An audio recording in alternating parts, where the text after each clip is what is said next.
Oh, that's my position. It's absurd to have any belief in egalitarianism on its face, because it's not actually possible except through the graciousness of men. It's absurd to have egalitarianism because women cannot physically enforce their own rights, you mean? Yeah.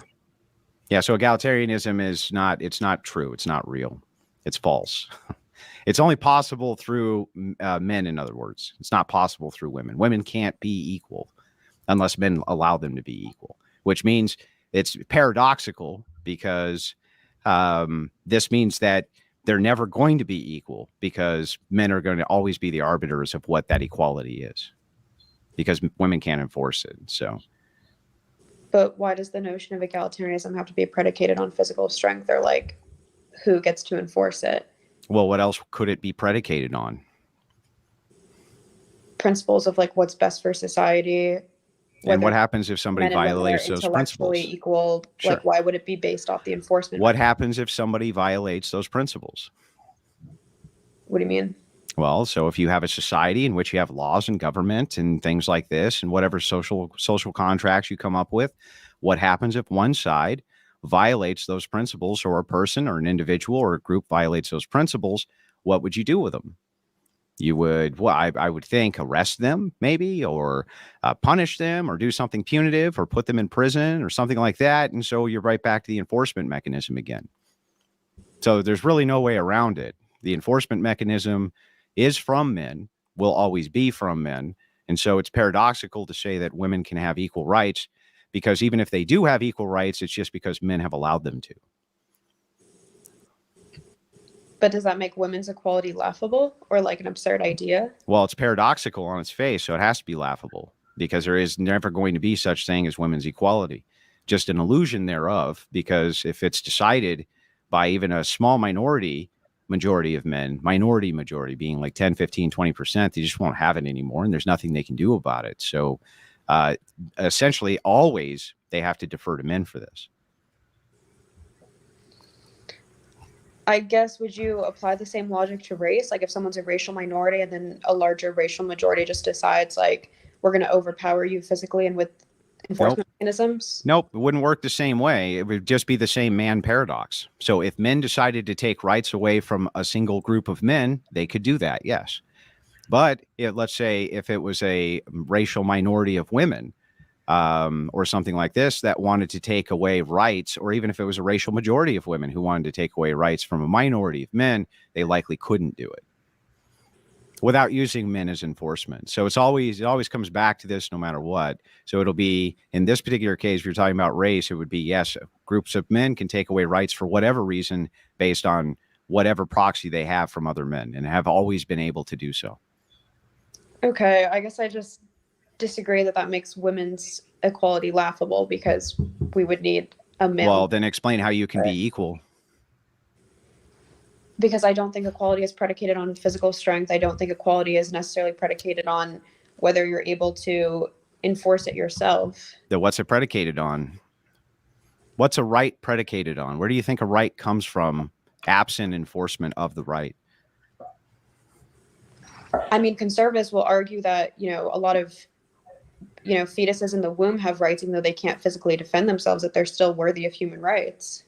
So what you're saying there, defend for themselves. So does that mean that fetuses shouldn't be deserving of human rights if you are pro-life, because women could just decide to just abort them? Like, I just well, so this is question begging, right? So I'm asking you, where do rights come from? And you say, well, conservatives will say that children in the womb have rights. Well, that may be true or may be false, but that doesn't actually answer my question, which I'm asking you, where do you think rights come from?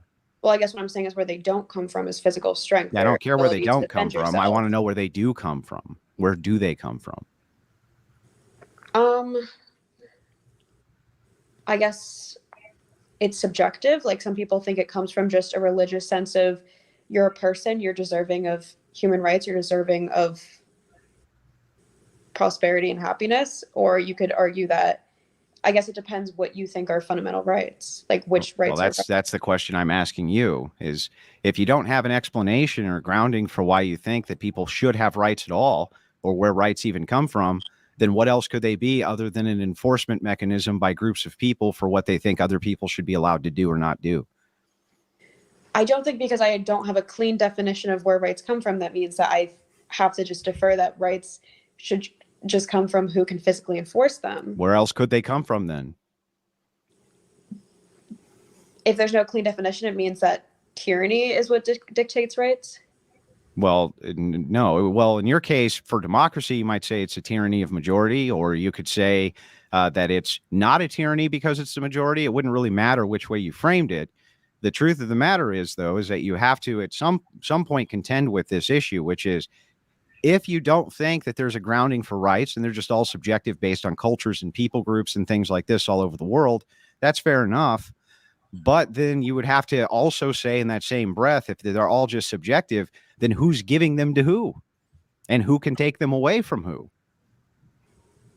Sure. So I guess rights are established within a civilization. Or usually within national borders. It's decided like what do people need in order to have a prosperous life or to have like an equal opportunity?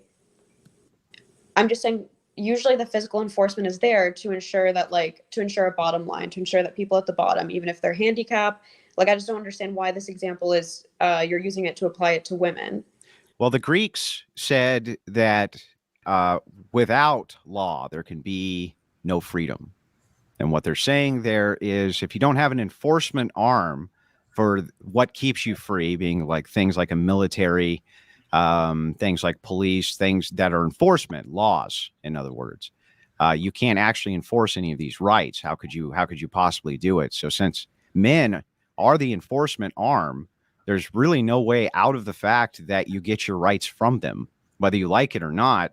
You could say that egalitarianism as a principle is great, but that really is just begging the question again as to who's giving you your rights. You're not giving them to yourself. So in other words, Farha, you didn't wake up one morning with rights of which you gave yourself.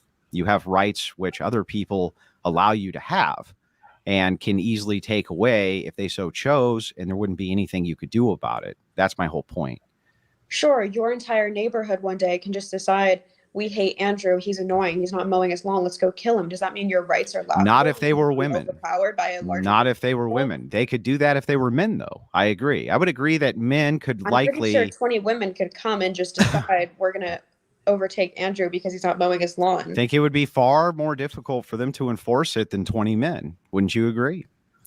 And I think that they would probably appeal to men in order to exercise the enforcement, which is what they do right now, which is what women do right now. They appeal to men to exercise all enforcement of all of their rights and all of the things that they want. They can't appeal to women because women can't enforce their rights and If never have been able to. 5 women or like 3 women, 2 men come tomorrow, kidnap you, tie you to a chair, and start beating you, and I say, oh, well, he can't fight back right now. We're the one who decides if he eats or sleeps or gets water. Does that mean your rights are laughable? The basis of your rights are laughable? That makes no sense.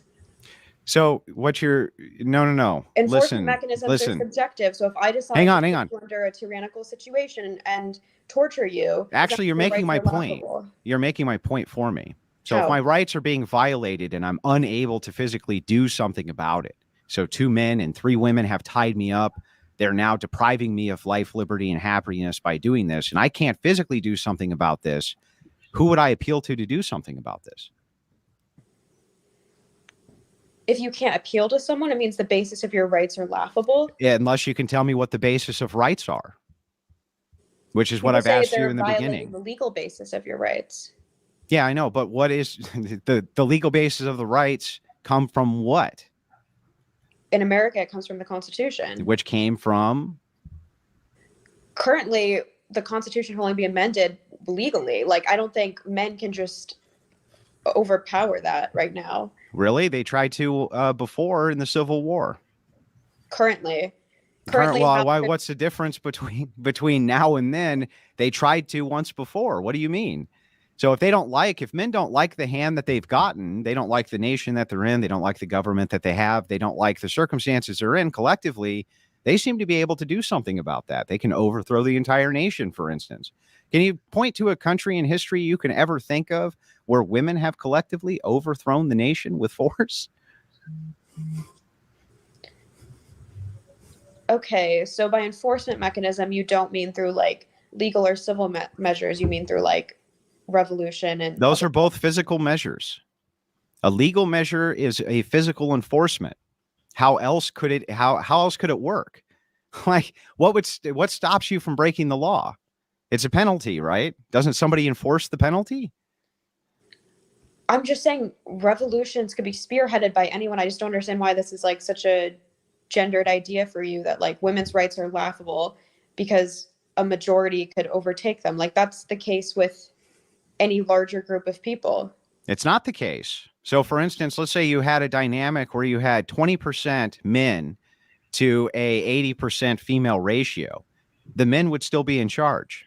We I know don't know if this. that's true. Well, not only can I demonstrate that this is true by showing you nations post-war, where a lot of the men, up to 2/3 in some cases, were completely wiped out and the men were still in charge. The reason is because even then, the power dynamic is it's sloped such in the favor of men that women still need them to enforce their rights. Women are unable to physically do this type of work themselves, at least collectively. There might be individual women who are able to be police officers, great military officials, things like this. I'm not disagreeing with that. I'm talking about on average and in generalities here. And in general, no, women can't enforce rights and have never been able to. Their rights collectively come from men. Okay, so women's rights are laughable because men, if needed, can use enforcement mechanisms, whether legally or just purely physically, to overpower them. Are Well, children's rights also then laughable? hang on, back Because up. their parents can just Because decide to beat them you're up? actually straw manning, right? Remember, I Okay, said the word egalitarianism, meaning equality.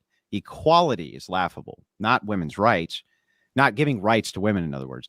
But egalitarianism and equality is laughable because it's paradoxical. And the great paradox of it is that you would be appealing to the same group of people who can then take your rights away while at the same time considering yourself equal to those people. It's laughable. It's a paradox. I just don't know if that's a good basis. Like, I don't think you're less than of a human because you are missing a leg or because you're of older age and you probably can't fight back against the younger generation. Gen Z can decide today, we're going to kill off Gen X. Does that mean There's a Gen X terrible, have any terrible rights? argument too, because I'm not, you're again straw manning. I'm not talking about a person who has a disability, for instance, being a lesser or greater human being. No, I'm saying is That their has no equality merit to the also argument. laughable? Yeah, I'm saying to you that it's not that women are lesser human beings. In fact, I consider them the same as far as how they should be treated. They should definitely be treated with respect and dignity and all those wonderful things that we would expect in society for everybody to treat everybody that way. But that's not going to change the grounding fact that that their rights come from men and are enforced by men. Are senior citizens' rights laughable? Is their equality laughable? Not saying that, not strawmanning you by saying that you're assuming they're less than. Is their equality laughable because they could be physically overpowered by Generation Y, Generation Z? Well, okay, Because we so could just decide, like, this is you know what, we're going this to is take away the right actually to vote from senior yeah. citizens, So this and we is can physically overpower them. We could decide to yeah. No, abolish nursing homes. listen. You're actually you're making a pivotal mistake here. If you're saying to me, like, can men take rights away from other men? The answer is yes. Yes. Can men take rights away from women? The answer is yes.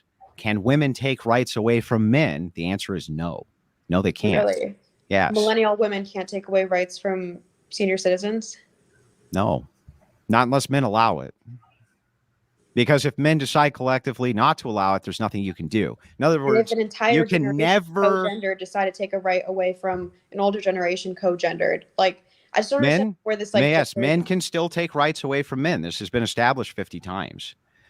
But women can't take the rights away from men. That's the problem that you have, is that even if all of you collectively came together tomorrow, like, let me ask you this, just reasonably think about this. Say the entirety of the human race decided one day that they were going to go to war with each other, all of the men and all of the women. Who do you think would win? All of the men. I'm not disputing the fact that men could overpower women. I'm Now, disputing the hang on. fact For the that rest of the thought exercise, pretend for a second the entirety of all of women went to war with 20% of the population of men and all the other men stayed out of it, who do you think would win? Honestly, I don't know. I think war is more about is about other things than just physical strength. It's about like weaponry. It's about how you can strategize. So I don't Andrew, know. are we assuming a world without like modern weapons and modern technology, just like kind of like, even in a world with modern weapons and modern technology? okay. Even then, 80%. I would honestly, in that case, I'm being honest. I genuinely think women in that case. why? We're using modern technology. Yeah. So why do you think that women who are generally speaking inept with technology, generally, we're not saying all women, but generally speaking, they're inept. We know this because of who goes into the technological and STEM fields when we have egalitarianism. Guess who it still is? It's men. They overwhelmingly are the engineers. They are overwhelmingly the people who fix everything in society. They're the ones who create and operate that very same technology. I don't think that highly specialized tech like that, even then, would be something that women could easily deploy against even 20% of men. You're talking about something here. If you scale it up, you start to kind of recognize how lopsided the power dynamic really is and always will be. There's not anything that can be done about it. That's what makes this a great paradox. To appeal to men for rights and at the same time say that you're equal to men is laughable. Sure, you didn't say all of women and all of men in this instance. You said 80% women, 20% men. Even then, so yeah. Even then, there could still be, even though less women go into STEM, in that 80% pool, there could be more women who are technologically inclined. I still think they would lose. I still think if you were, I still think they would lose. But the thing is, the point being is that even if they wouldn't, in that particular case, just that one particular case, maybe it just took 30% of men, whatever the collective was. Okay. The power dynamic is ridiculously technologically inept. Senior citizens are also technologically inept. If you put all of men can take rights away from men for the 300th time. Millennial women against all of senior citizen men, I think women would win in terms of warfare technologically. Okay, listen. Hang on. Andrew, let her finish. Yeah, but she's strawmanning the entire position. She doesn't understand it. She's not interrupting you. Just let her finish. No, he can go ahead. Okay, go ahead. Listen, you're strawmanning the position. I think you don't understand it. You can have great monoliths of one versus the other and possibly overwhelm them. That's really not the point. It's that if all the millennial women were to decide tomorrow that the senior citizens needed to lose all their rights, they would still have to appeal to men in order to allow that to happen. So if all the other men were like, nope, they still have rights, women still couldn't do anything. That's my point. Why would we have to appeal to them? This thought experiment involved warfare. If you're at war, who are you appealing to? You're just relying on your technological for whatever the disbursement is. Okay, let's say it's like 200 to 1, right? So men can take out like 20 women to 1 woman. It's fine. Or let's just say it's 2 to 2, 2 to 1. It doesn't really matter, right? What I'm saying is that as long as men are involved in governance, and as long as men are involved in society, you and your rights and your appeals to take rights away or give rights to any group of people at any time has to necessarily be an appeal to men. So even within the confines of the thought experiment, if we took all of that out, well, I could just yield the entire thing to you and say, sure, maybe in that instance, I'll just give it to you. It just doesn't really matter, though. I'm not refuting that you have to appeal to other people for your rights. I'm refuting that appeal means that your equality is laughable. Same way you probably wouldn't argue that just because a senior citizen, again, has to appeal to the general public, most of whom are younger, most of whom are more technologically inclined than them. Like I said, even a millennial woman is more technologically inclined than a senior citizen man probably at this point. That doesn't mean their equality is laughable. Listen, the senior citizens who are men understand, just like all men do, that other men are in a position to take their rights away anytime they choose, unless you have some type of collective that can stop that. That's why we have a military. That's why we have all these different things to enforce the rights. This is well understood. You claiming, wait a second, what if a bunch of women got together to take the rights away from senior citizens? Well, they could do that, but you would have to bank on all of the other men outside of that, external to that, allowing you to do that, because if they said no, you couldn't. Whereas if the roles were reversed and a group of men were to decide to do that, they could. And if you opposed it, you couldn't stop it. That's the difference. Okay, I still don't see the equivalency between needing to appeal to majority and meaning that your rights are laughable. But I guess if your basis of rights is based off physical enforcement, then no, listen, this is fundamental and pivotal to any argument you'll ever make in your entire life. All of your rights are based on enforcement unless you can give me a basis for them outside of that. That just can't be the case, because the notion of rights wouldn't need to exist. We wouldn't need to establish rights for people if each person could physically enforce it themselves. The whole point of establishing baseline of rights is because you're assuming people are fundamentally different physically and intellectually. So how can you say your rights don't matter because you're physically inferior when that differentiation is what justifies your rights in the first place? That's why we even establish rights. You haven't justified rights at all. You just say this is what justifies them, the fact that there's inferiority between different people. Okay, is that the justification? That the justification for rights is based on inferiority? Is that what you're saying is your justification for a right? I said differences. The differences is the justification. If each person was as intellectually and physically capable as the person next to them, I don't think we would need to establish human rights. Okay, so probably. So you think that rights then come from your mind? They don't come from any external source, just people make them up. What do you mean? Well, I mean, if absent something for you to ground this axiom on, unless that's all it is, just like a pure axiom to your own preferences, you'd have to tell me what you're justifying having a right on, where it comes from. Where does a right actually come from? Other than your mind, you made it up.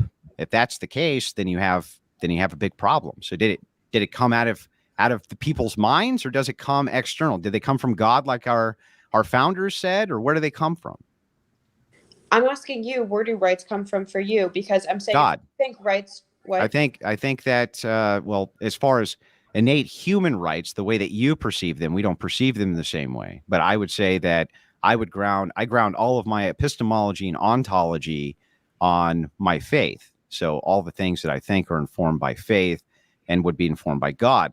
But from your perspective, your secular perspective, you're just saying that rights are just something that people made up one day. And then you say, but enforcement isn't necessary, which is really bizarre and makes no sense. And I'm trying to get you to square it. Necessary. I said enforcement is crucial to rights. Then rights come from men. If enforcement is crucial to them, men are the enforcers of those rights, not women. So therefore, you're basically begging men for rights. What the majority establishes is those rights. But I'm saying just because your rights can be taken away, how does that make the basis of equality laughable? Because it means that you would always be appealing to people who can take your rights away as being equal with you when you can't take theirs away. You can take them away, but does that make it justified? Nope, you can't take them away. Men can take them away, but not women. Women can't take men's rights away, not monolithically. If a majority of voters decide to change the basis of rights, again, they could take it away from the minority of senior citizens. Well, first of all, we're not in a democracy. We're in a republic, and it takes more than a simple majority, of which women do outnumber men, but it's only slightly so. They would still need even men in that coalition to do so. So women, as a singular entity, can't do anything outside of voting. But even with voting, they would need men. But absent voting, they certainly can't enforce their rights, whereas men can enforce their rights even absent voting. So if we don't like what's going on at the ballot box or in the nation or in the country, we can physically do something about that. We can change the regime. We can change the president. We can change whatever the fuck we want. And society basically just has to deal with it. There's nothing that they can do about it. They're at the mercy of men. So men are at the mercy of men and women are at the mercy of men. But all of them are appealing to men for rights. Okay, so you said you're a Christian, right? So you believe in a theological basis for rights. So what do you see as rights then, since you have a more objective understanding of them? Since mine's secular. I don't think that we have innate rights the way that you think that we have innate rights. I think that we have an obligation and duties to follow certain virtues, and that those virtues might oftentimes run contrary to what you might consider an innate human right, of which I don't consider an innate human right. So examples of this might be, I don't know, discrimination, let's say, against transgender people using the bathroom or something like this. I don't consider that to be virtuous. And so I would be against such a thing, even though a person like you might say, well, wait a second, this is a fundamental human right or something like this. The difference is that all of my positions on that are informed, and I'm basing all of it, grounding all of it on the Bible and on God. You're grounding all of everything you believe is right just basically out of your own brain, what you think subjectively is a right and what isn't. Okay, so what do you then see as fundamental human rights? Fundamental? I don't think, for instance, that people have the right to murder other people. I don't think they have the right to steal from other people. There's kind of an inexhaustive normative list of things that I think we would likely agree on. But on the other hand, I don't see egalitarianism as being a fundamental human right. Never have. I think it's, like I said, in many cases, it's laughable like this one. I certainly don't see OnlyFans as a right. I don't see speech as being necessarily a right. I don't see any of those types of things as being fundamental to the human experience or a human right. So I think you and I would see rights very differently. But unless you have a criticism of those things, which I'm happy to get into, you still are kind of question begging with the whole idea that, well, wait a second. No, it's the majority that gives rights. It's not the majority that gives rights. It's men that give rights. Men are the ones who can bestow them upon you, and they're the ones who can take them away. We know this because collectively women cannot and have not ever been able to do this. Ever. I was saying that because you were using the thought experiment of imagine 80% you're at war, and then if 80% of the people at war are women and 20% of men, who do you think would win? And I was saying that instance, I think it's not completely out of the realm of possibility that the women would win, but you were disagreeing with that. But let's say they did win. Do women now have a basis for rights? If women were able to physically overpower and take their rights and give them to themselves somehow, sure. All you have to do is show me where that's ever happened. And I'm happy to say, hey, sometimes they do that, but they don't ever do that and have not ever been able to do that. And the reason they can't do that is because, well, men are way fucking stronger and way more aggressive and have higher testosterone. And it seems to bother them far less to kill things than it does women. So that's why. Essentially, women are completely under the thumb of men, and everything outside of that is basically just an illusion. It's an illusion that we tell ourselves, but you're always appealing to men for your rights. There's no way around it. Okay, I guess I'm still trying to wonder why you're only applying this idea that if you can't physically enforce the rights, that means it's laughable just to women again, if you're not applying it again. That's not what I'm saying. I'll say it again. Handicapped. Maybe I'm missing. Yeah. I'll say it again. Say it again. Pretend for a second that there was a God, not the God, right? We'll just pretend that there's a God. And the God comes down and says, you and I are now equal. You can do everything I can do except all the things that you can't do that I can do. But we're totally equal. Would you agree? Or if the God says to you, you and I are now equal. You just can't do all the things I can do. Right? I'm going to make you a God just like me, but you can do all the things that I can do except certain things that you can't. Are you equal with that person, or are you not equal with that person or that entity? I don't know if having the same strengths, again, is the basis for rights. Like I'm saying, I think we establish rights because we're accepting that people. Yeah, but just to the thought experiment, would you say that you were equal with that being or not? No, I don't think. Right. You don't think. Right. Yeah. You don't think that because that would be absurd and laughable and paradoxical. That the being who says to you, now let's say the being says, now all the things I just gave you, I can also take away if you displease me, but we're equals. Do you think that you would actually be equal with that being or no?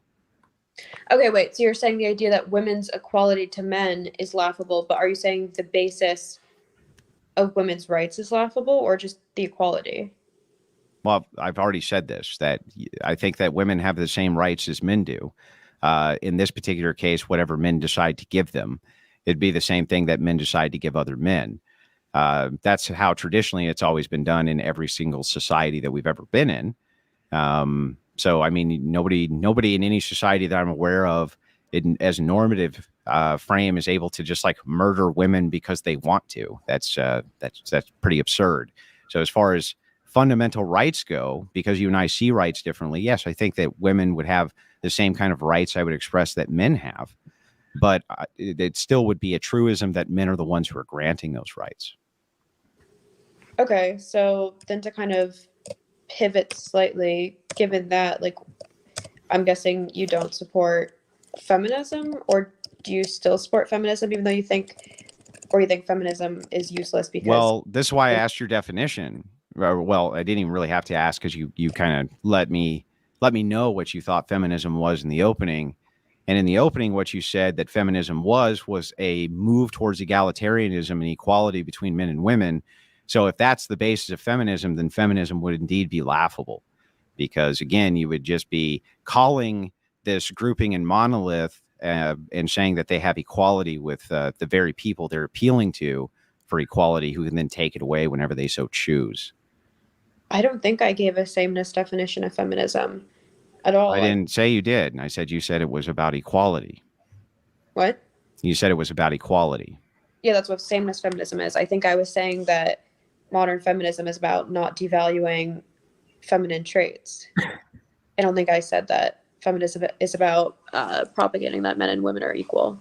Andrew, can I very quickly, I want to really quickly clean up your position for the chat, because Rach, your wife was saying what your position is. So I want to make sure this is accurate. So you're talking about the what is, right? But what about in terms of ought to? Do you believe that women ought to have rights as well? Or you're just talking purely about the what is? Well, I've already covered that. Right. So, yes, of course, I think that they ought to have the same rights. Okay. Ordinarily that I would ascribe in a Christian virtue ethic to anybody. Sure. Okay. Got it. Okay, cool. Yeah. I don't think that that's in any way contrasted to anything I say.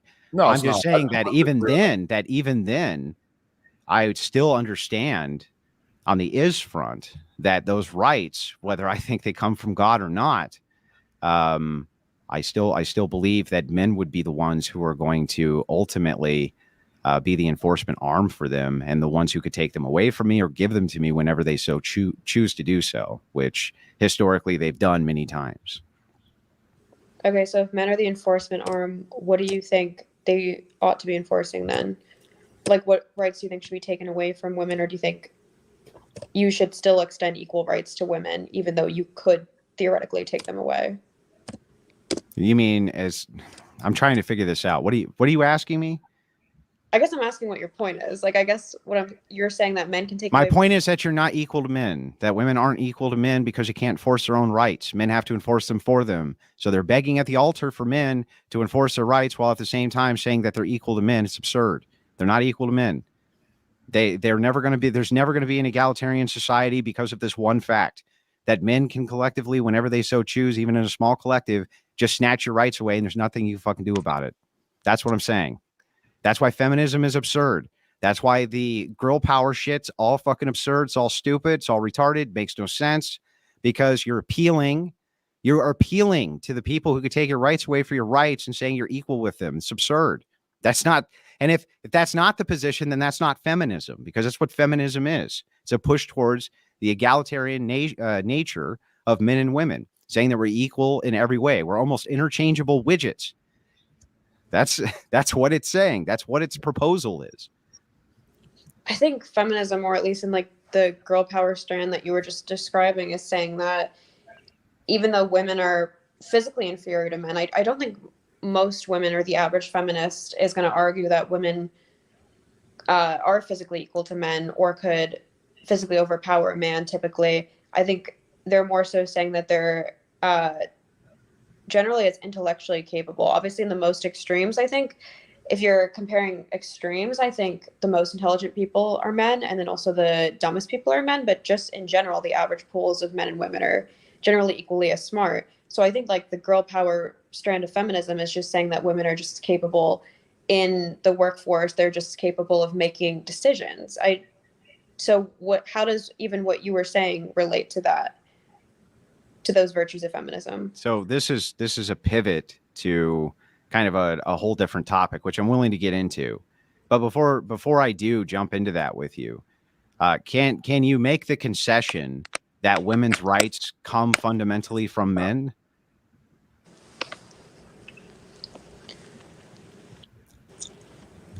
I would make the concession that rights are established by the government in the nation you live in, and then that the government is usually spearheaded by men. Yeah. If you don't That's have not what like I'm asking. Can you agree, or do you still disagree that your rights, women's rights, fundamentally come from men? Do you agree or disagree with that? Because if you agree with that, you can concede and we can move off of this point. Hello? Yeah. Yeah, hey, we can hear you. Okay, I was plugging in my phone. Sorry, repeat that one more time. I said, so again, I need to ask you one more time. Can you make the concession that women's rights come from men? If you make that concession and concede that point, we can move on to the next point. I don't think I can. I think I would. I'm not extremely religious, so I can't give you like a clean theological basis for rights. But I don't think I would agree with that. Yeah, right. But I wish I had a better definition. This is why we hand, keep on. I still wouldn't make that concession. Right. This is why we keep on going round and round on this, right? Because I make an argument, you end up inevitably agreeing with what I'm saying, but you still won't make the concession on the point because it collapses a large portion of your worldview. This is very common with feminists. You see what I'm saying? Hang on. Saying that who's able to enforce those rights isn't equivalent to the basis of those rights. So I was saying just because rights can be violated by men, I don't think that means the basis of those rights is male determined. Does that make sense? Nope, it doesn't. You're still within the realm of the paradox. So let me try this a different way. What I'm saying to you, the reason I often make this just normative statement to a feminist, that their rights are dependent and reliant on men and men's benevolence. Because if we're malevolent, if we're acting in an evil way, we tend to subjugate, enslave, and things like this, right? But the reason I make this point, even though it's very normative, is because I think most people who are rational agents would just have to kind of agree that it's true on its face. There's really no way to argue with it. But the reason we end up going round and round and round in a circle, and you look more and more absurd every time we circle it again, is because you won't concede to it, because it collapses a portion of your worldview. Men are the enforcers of your rights, not women. Do you agree or disagree with this statement? I agree that your rights can be physically infringed upon, but I don't know if that's the same as saying that because it can be infringed upon or violated, that means the basis of the right doesn't exist. I guess that's my contention. Well, who gives you these rights other than the agents who are enforcing them on your behalf? You're not giving them to yourself. So you didn't wake up one morning. You didn't wake up one morning. I guess political rights are given by men. I'll concede on that. In terms of human rights, I guess I would have to probably research more and think about where I think human rights fundamentally come from. I guess I do see human rights as slightly different than politically afforded rights. Okay, so where do human rights come from? Like I said, I think I would have to probably give it a lot more thought. I think that that's a fair answer.